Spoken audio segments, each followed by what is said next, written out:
Thank you, Nina and Ricky. Good evening, everyone. I'm Alma Angeles for NET25 World News. On tonight's headlines. Tonight, investigators are piecing together the details of a deadly act of terrorism on Bourbon Street.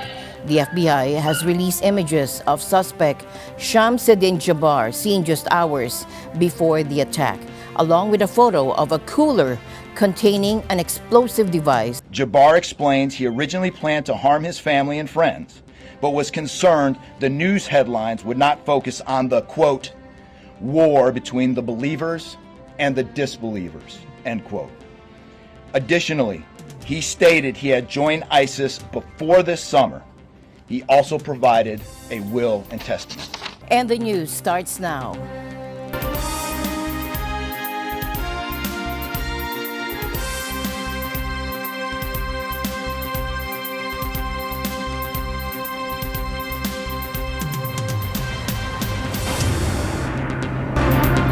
Tonight, investigators are piecing together the details of a deadly act of terrorism on Bourbon Street.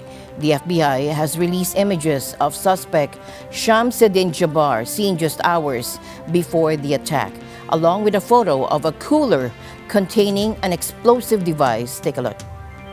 Less than 48 hours after the chaos unfolded, officials have identified 42-year-old Shamsuddin Jabbar as the man behind the New Year's Day attack that claimed at least 14 lives.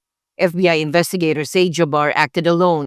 This was an act of terrorism. It was premeditated and an evil act. We do not assess at this point that anyone else involved in this attack except for Shamsuddin Jabbar, the subject you've already been briefed on. Surveillance video captures Jabbar driving an electric truck down Bourbon Street, accelerating into a crowd early Wednesday morning. The attack ended when Jabbar crashed and was killed in a gunfight with police. Jabbar explains he originally planned to harm his family and friends, but was concerned the news headlines would not focus on the, quote, war between the believers and the disbelievers, end quote. Additionally, he stated he had joined ISIS before this summer. He also provided a will and testament. A U.S. Army veteran who served in Afghanistan, Jabbar pledged allegiance to ISIS last summer, according to investigators. On Monday, Jabbar rented the electric truck in Houston, Texas, where he lived, and drove to New Orleans the next day. Early Wednesday, he placed 2 improvised explosive devices in coolers in the French Quarter. Moments before the attack, he posted a video online pledging support to ISIS. Jabbar's background reveals a troubling past. He had worked in real estate and previously for a consulting firm.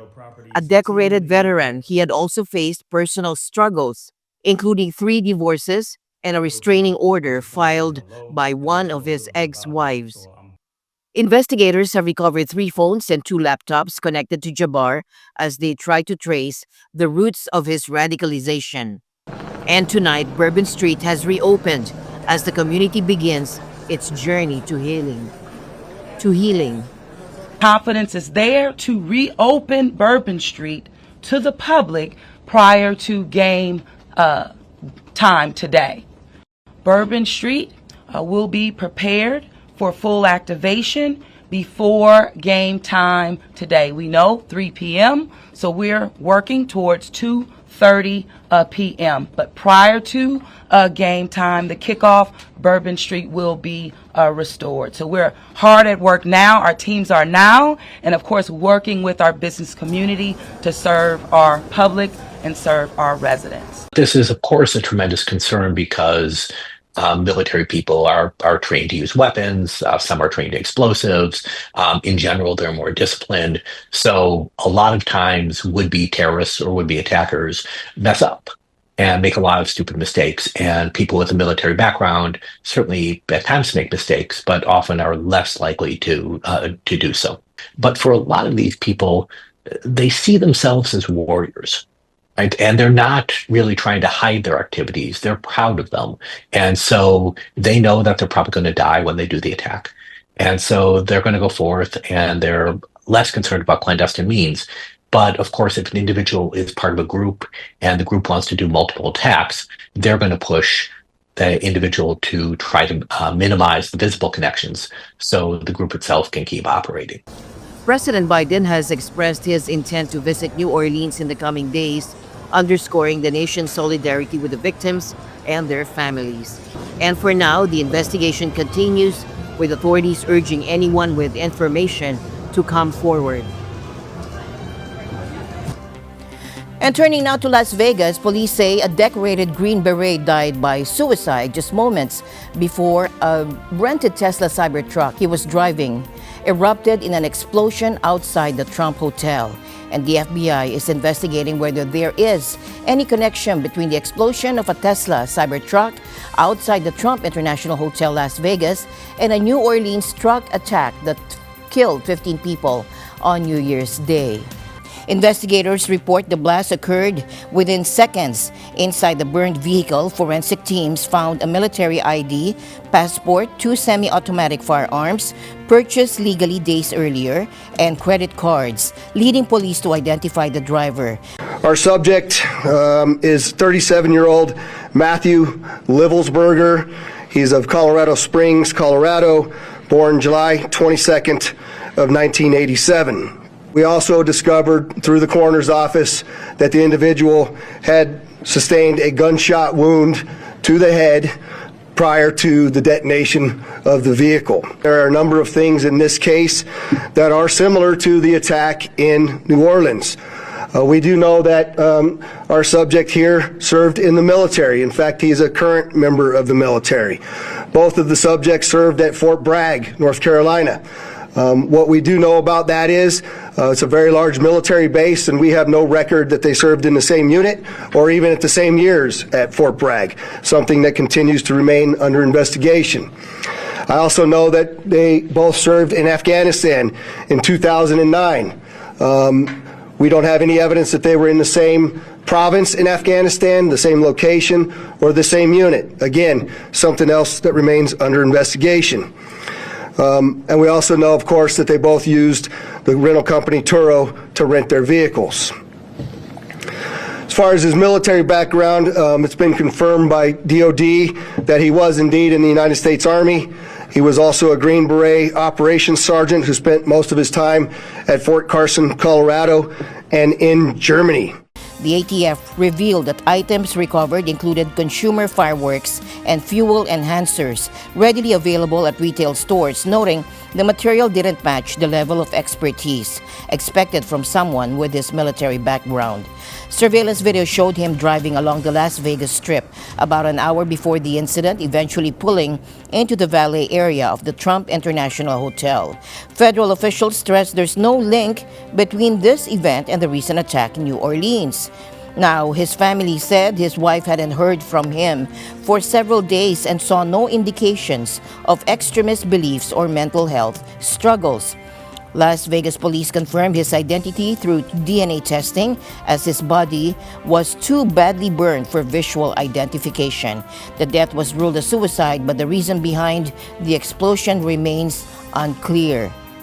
Meanwhile, turning now to the southern border, President-elect Donald Trump is blaming the situation there for the recent attacks in New Orleans and Las Vegas.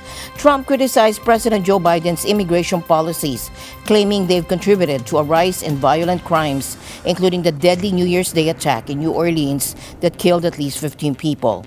In a post on his Truth social media account yesterday, Trump reiterated his stance on the border, saying, quote, "With the Biden open border policy, I said many times during rallies and elsewhere that radical Islamic terrorism and other forms of violent crime will become so bad in America that it'll be hard to even imagine or believe. That time has come, only worse than ever imagined. Joe Biden is the worst president in the history of America, a complete and total disaster." Trump also lambasted what he called election interfering thugs in the Biden administration, promising that the damage done will not be forgotten. Meanwhile, tragedy struck Orange County Thursday afternoon when a small plane crashed, leaving 2 people dead and nearly 20 injured. The Federal Aviation Administration confirmed that a single-engine Vance RV-10 went down at around 2:15 p.m. near the 2300 block of Raymer Avenue, close to Fullerton Airport. Investigators from the National Transportation Safety Board are piecing together what happened. So I'll give you a quick briefing on the accident so far. This was airplane involved was a kit-built Vans aircraft RV-10, registration number November 8757 Romeo. It was construction was completed in 2011. It's a 4-seat, single-engine aluminum airplane, and it was based out of Fullerton Airport. So the airplane departed from runway 24 at Fullerton about 2 p.m. this afternoon, climbed straight ahead to about 900 feet, and a short time later the pilot called for an immediate return to the airport. The tower controller then cleared the pilot to land on any runway. The airplane then appeared to make a 180-degree left turn and flew the left downwind for runway 24, and ultimately crashed about 1,000 feet short of runway 24. Struck a furniture building and immediately caught fire. And so far we have 2 confirmed fatalities, but we don't have any names or IDs. The coroner will be able to provide that at some point in the future. The plan is to continue the on-scene investigation tomorrow within the facility, and then have the airplane recovered probably tomorrow evening or late afternoon. And then the investigation will continue at a remote storage facility throughout the weekend. A major fire broke out in a commercial building in Seongnam, South Korea today, leaving 12 people hospitalized with smoke inhalation. Firefighters are battling the blaze for hours after it erupted in a ground floor restaurant. Approximately 30 people who were trapped inside the 8-story building, including children attending swimming lessons, were safely rescued. Video footage showed thick black smoke billowing from the building, prompting a large-scale response from fire crews. The cause of the fire is currently under investigation. Turning now to South Korea's tensions escalating in Seoul today when President Yoon Suk-yeol's presidential guards and military forces stop authorities from arresting him. Now, this standoff lasting 6 hours took place inside Yoon's compound in the heart of the capital. South Korean authorities failed to carry out an arrest warrant for impeached President Yoon Suk-yeol Friday. For several hours, a dramatic standoff unfolded at Yoon's compound. Investigators led by the CIO, or Corruption Investigation Office for high-ranking officials, confronted members of the Presidential Security Service and soldiers who were seconded to them. By 1:30 p.m., the CIO called off the effort to arrest Yoon as it was concerned about the safety of its personnel.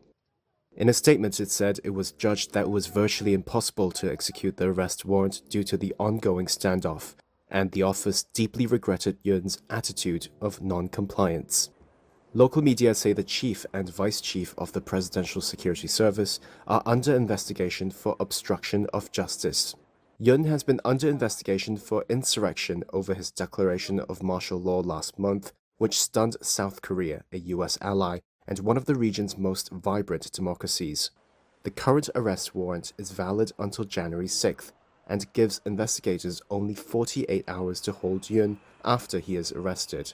They must then decide whether to request a detention warrant or release him. Yoon's lawyer in a statement on Friday said the execution of an invalid arrest warrant against Yoon is unlawful. He added they will take legal action without elaborating. It's the latest turn in a political crisis sparked when Yoon declared martial law on December 3rd, claiming he was rooting out anti-state forces among his political opponents. Within hours, he revoked the order after lawmakers voted against it. Separate from the criminal investigation, Yoon's impeachment case is currently before the Constitutional Court to decide whether to reinstate or permanently remove him.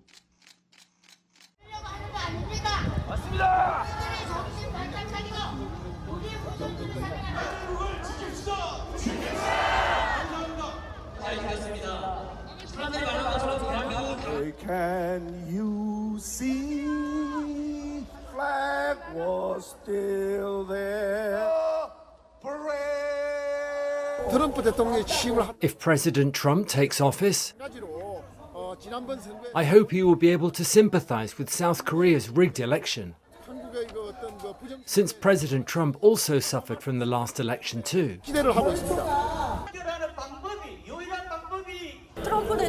I think President Trump would support President Yoon Suk-yeol by weighing in that impeachment is not right, it's illegal.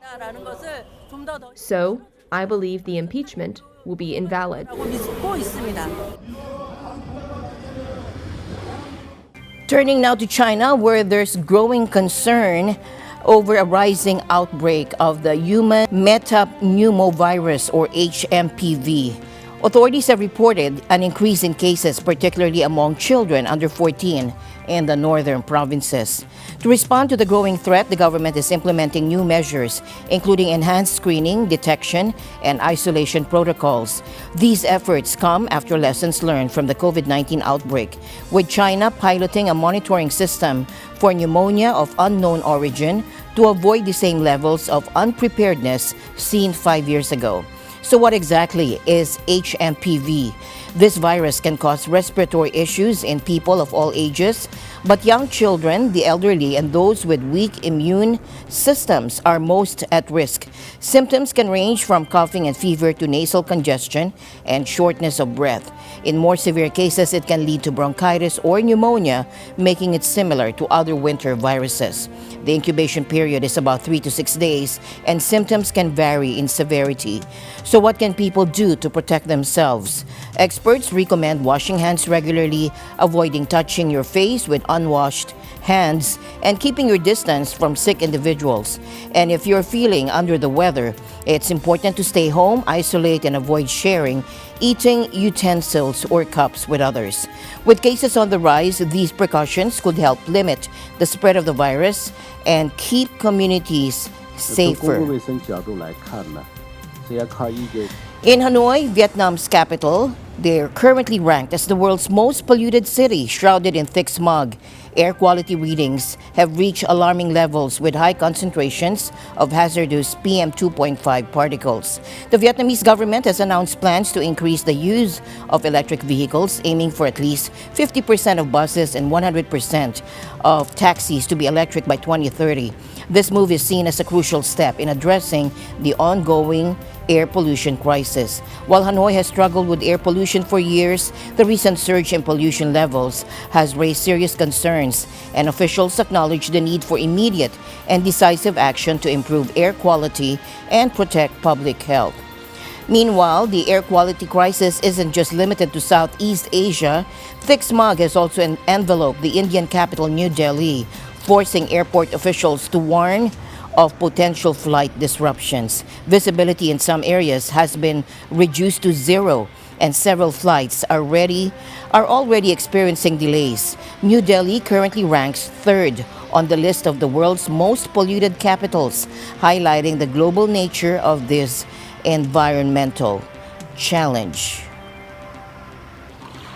Finland's power grid operator, Fingrid, has filed a court order to seize an oil tanker suspected of damaging a crucial undersea electricity cable connecting the country to Estonia.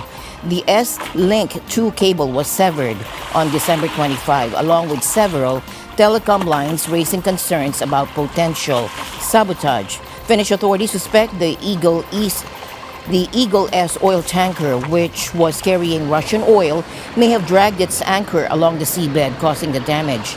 The vessel is believed to be part of a shadow fleet used to circumvent sanctions on Russian oil. The incident has heightened security concerns in the Baltic Sea region following a series of attacks on critical infrastructure since Russia's invasion of Ukraine. NATO recently announced plans to increase its presence in the region. Fingrid expects to restore power transmission through the damaged cable by August. The owner of the Eagle S has denied any wrongdoing and is seeking the vessel's release. And the news continues here on NET25. We'll be right back.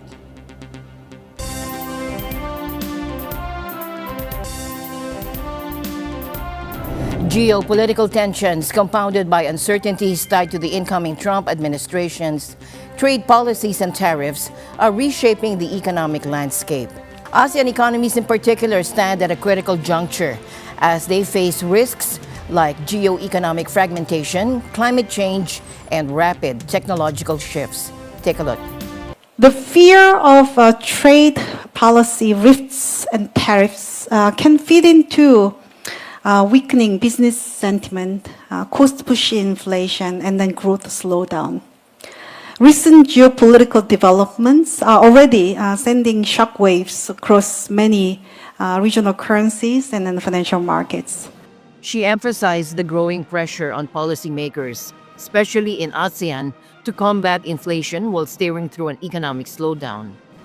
Before too long, the region's policymakers, especially central banks, may need to again tame inflationary pressure, but in the face of growth slowdown. Monitoring the transmission of these geopolitical shocks through financial market channels is very important. Dr. Park warned about a cycle of reduced credit and economic contraction, stressing ASEAN economies' vulnerability to these dynamics. Geopolitical tensions can lead to higher funding costs and tighter financial conditions. This could easily turn into a vicious cycle of reduced credits and then further economic slowdown. So this is what Bernanke called earlier about the it's opposite of financial accelerator, financial decelerator. She highlighted the need to address vulnerabilities in emerging and developing economies, particularly those in ASEAN with high debt levels and weak fiscal positions. Existing vulnerabilities in emerging and developing economies could be exposed by a sudden change in this global financial conditions as well, especially for those with high levels of debt and weak fiscal positions and heightened inflation and interest rates already. So we need to look at these risks of stability, especially the financial stability, more carefully. Dr. Park also addressed risks linked to currency depreciation and the potential withdrawal of international investors from ASEAN markets. There's already signs of turn in capital flows. Also, when we have this the fairly strong currency depreciation in the region, it could also prompt the international investors to reassess the portfolio holding in their portfolio holding in Asia and then emerging market economies. That could easily again prompt a sudden withdrawal. Finally, she explained how weaknesses in advanced economies such as Europe could ripple through ASEAN markets. Another risk is the weakness in fact, the advanced economies, especially Europe. In fact, European investors do have fairly significant exposure to Asian markets. We should remember there was also original sin with us. It's not necessarily the weakness in the Asian capital markets or economic fundamentals. When there is a weak fundamentals or like some financial shock to the investor side, it could also trigger the sudden reversal in the capital flows. That's what many actually already now starting to show evidence as original sin redux. Dr. Park's analysis of the forum underscores the need for ASEAN economies to bolster resilience amid growing uncertainties, with risks like geopolitical shocks, policy uncertainties, and financial market volatility. The path to sustainable growth will demand focused and collaborative efforts. U.S. President-elect Donald Trump has sparked debate with a call to open up the North Sea and dismantle windmills, shared in a post on his social media platform, Truth Social. His comments come amid concerns over the decline of oil production in the region and the British government's plans to increase windfall taxes on oil and gas producers. US President-elect Donald Trump has called to open up the North Sea and get rid of windmills. He made the remarks in a post on his social media platform Truth Social on Friday. Oil companies have been steadily exiting the North Sea in recent decades. Production has declined from a peak of 4.4 million barrels of oil equivalent per day at the start of the millennium to around 1.3 million today. Trump's post was in response to a report about US oil and gas producer APA Corp's unit Apache's plans to exit the North Sea by the end of 2029. It comes after the British government last year said it would increase windfall tax on North Sea oil and gas producers. The government wants to use the revenue from oil and gas to raise funds for renewable energy projects. North Sea producers have warned that the higher tax rate could lead to a sharp drop in investments and are exiting from the ageing basin ahead of the new tax increases. The North Sea has seen major wind farm development by Britain and European countries, but the rapidly growing offshore wind sector has had a tough few years. Costs ballooned due to technical and supply chain problems, as well as higher interest rates, leading many companies to review investments. Apple has agreed to settle a class action lawsuit alleging that its Siri voice assistant secretly recorded and analyzed user conversations without their explicit consent. Take a look. Hey Siri, what's my update? Apple is to pay $95 million to settle a lawsuit claiming its Siri voice assistant snooped on users. That's according to a filing in a California federal court. iPhone users complained that Apple routinely recorded their conversations after they accidentally activated Siri. That can happen when people say something similar to the "Hey Siri" phrase that is meant to wake the voice assistant. The class action suit says the firm then disclosed the recordings to third parties, including advertisers. Two plaintiffs said they were targeted with ads for products like Air Jordan sneakers after mentioning them in conversation. Another said he got ads for surgical treatment after what he thought was a private talk with his doctor. Now parties to the class action could get $20 per Siri-enabled device. Which includes iPhones, Apple Watches and smart speakers. The tech giant denied any wrongdoing in agreeing to settle and did not respond to a request for comment on Thursday. A $95 million payout would equate to about 9 hours of profit for Apple, which saw net income of close to $94 billion over the last fiscal year.